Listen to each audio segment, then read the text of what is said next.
I think it's been a balance of still trying to evaluate our guys, put them in good spots so that we can get a feel for them with the lights on them. But from my perspective, there are a couple calls I think over the course of both games that I wish I would have done this a little bit different. I think that's part of my own process. But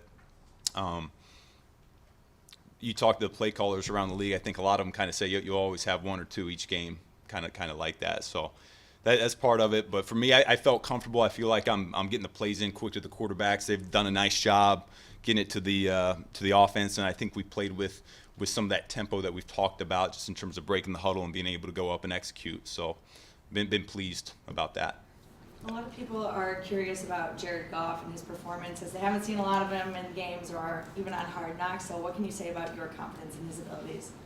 Yeah, I think he's had a great camp. He's displaying a lot of confidence within this system right now, and once again, we're trying to tailor it to what he does best.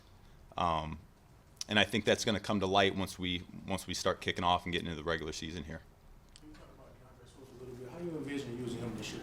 Last year, he was cut with injuries a little bit. I know you can't give up the game plan, but what do you see like him at his best? How do you see him helping this offense? In a number of ways.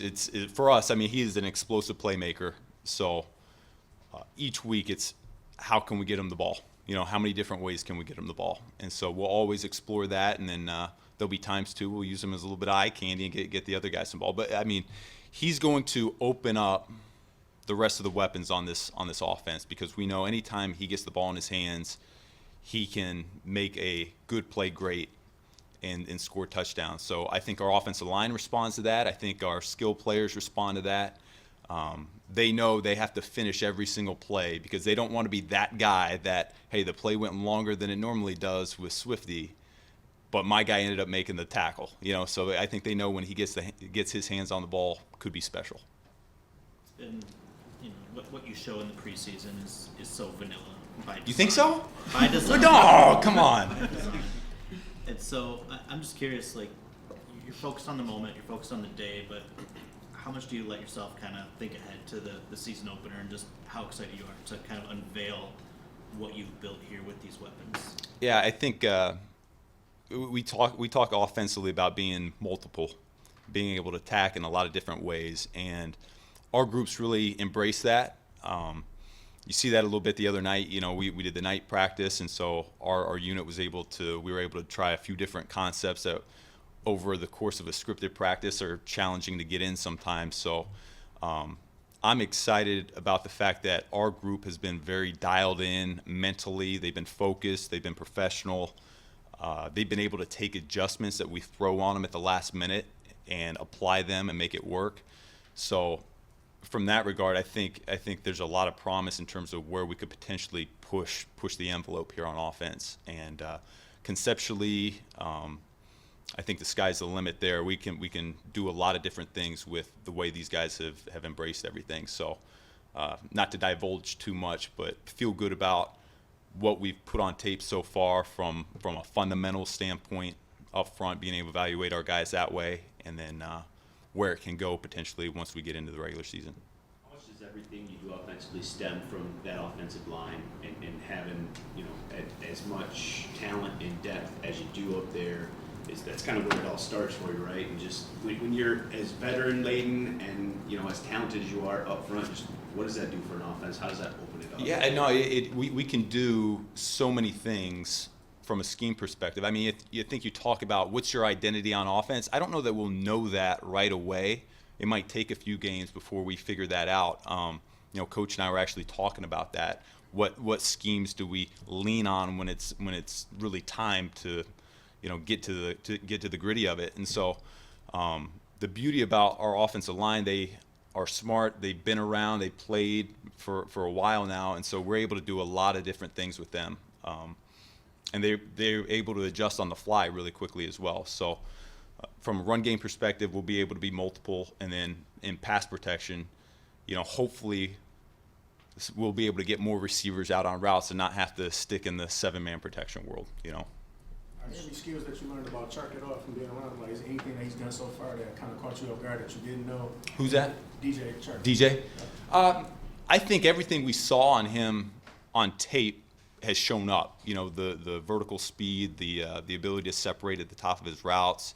I think what I didn't know, but I've come to appreciate, is just how detailed he is in the meeting room.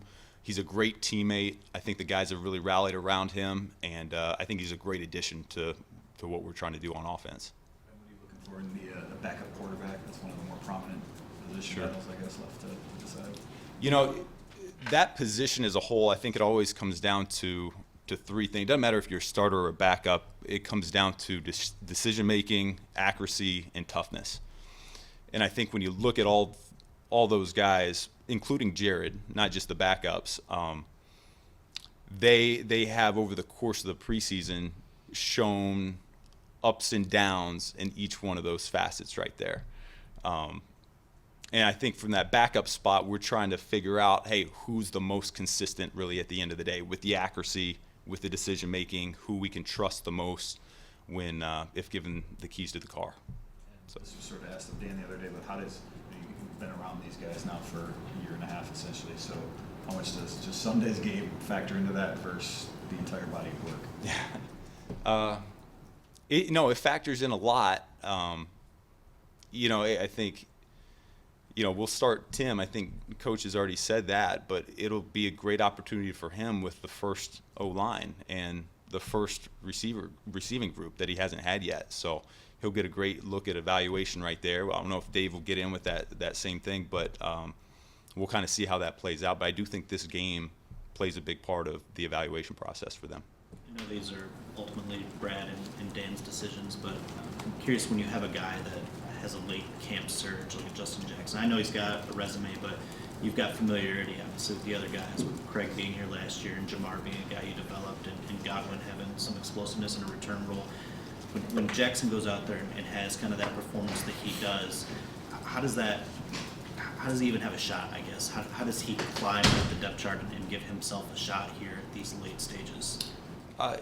Once again, he's still part of the discussion, right? I mean, he's made that decision even more difficult, and so this game will be important for him. We're gonna try to showcase him a little bit in some ways, just to see what he can continue to bring to the table for us. But I think as Brad and Dan kind of go through this thing, it's part of my job to just kind of tell them my vision for them within our offense, and just make that crystal clear. And as they're evaluating special teams aspect and the whole totality of it, that that they'll come down with a good decision for what's best for the team.